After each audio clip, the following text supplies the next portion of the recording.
তা আমরা যদি কোনো বিচার না করে যাই, কোনো বিচার না করে আমরা যদি ইলেকশন দিই, আমরা মানুষের কাছে এবং নিজের কাছে জবাব দেবো কীভাবে? সেটা হচ্ছে ওনারা যেটা বলেছেন, সত্যি যে ওনারা বলেছেন যে ডিসেম্বরের মধ্যে ইলেকশন হলে ভালো হয়, এবং আমরা এখানে বলেছি এবং ওনারা বলেছেন যে এরকম আমাদের কথাবার্তার মধ্যে কিছু অস্পষ্টতা থাকে, কেউ কেউ আমাদের সরকারের কোনো কোনো উপদেষ্টা অন্যরকম কথা বলেন।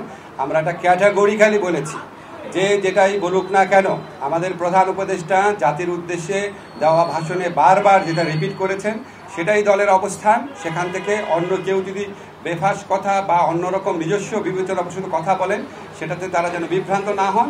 আমাদের প্রধান উপদেষ্টা ডক্টর মোহাম্মদ ইউনূস উনি প্রথম থেকেই বলেছেন ডিসেম্বর থেকে জুন।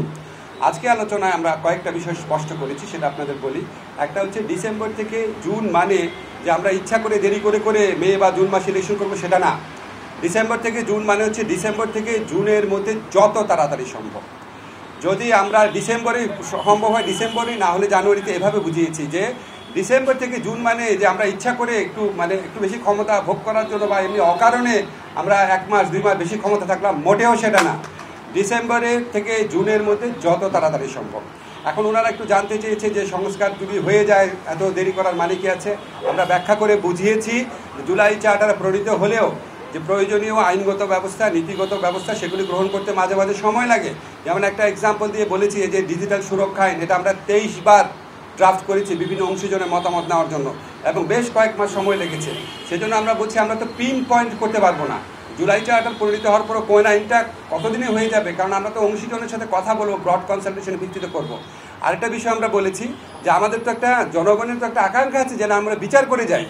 আজকে বাংলাদেশে এত হাজারের বেশি তরুণ জীবন দিয়েছে, আর প্রায় 50-60 হাজার মানুষ আপনার শারীরিকভাবে পার্মানেন্টলি ক্ষতিগ্রস্ত হয়েছে, চোখ হারিয়েছে।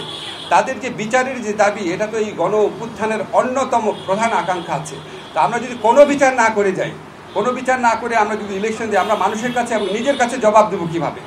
ফলে শুধু ইলেকশনটা সংস্কার, নির্বাচন, ইলেকশনের ব্যাপারটা সংস্কার, বিচার এবং আমাদের সরকারের গৃহীত কিছু পদক্ষেপের উপর নির্ভর করে।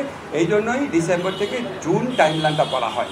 কিন্তু আমরা ক্যাটাগরিক্যালি বলেছি এটা কোনোভাবেই জুনের বেশি যাবে না, যে যে কথাই বলুক না কেন। এটা প্রধান উপদেষ্টার অঙ্গীকার পুরা জাতির প্রতি, রিপিটেডলি উনি বলেছেন কোনো অবস্থাতেই জুন অতিক্রম করা হবে না, নাম্বার 1। নাম্বার 2 হচ্ছে ডিসেম্বর থেকে জুন মানে হচ্ছে ডিসেম্বর থেকে জুন, বাট এর মধ্যে যত তাড়াতাড়ি সম্ভব অযথা কালক্ষেপণের বিন্দুমাত্র চেষ্টা আমাদের মধ্যে থাকবে না। নাম্বার 3 হচ্ছে যতটা সম্ভব সংস্কার আমরা করে যেতে চাই।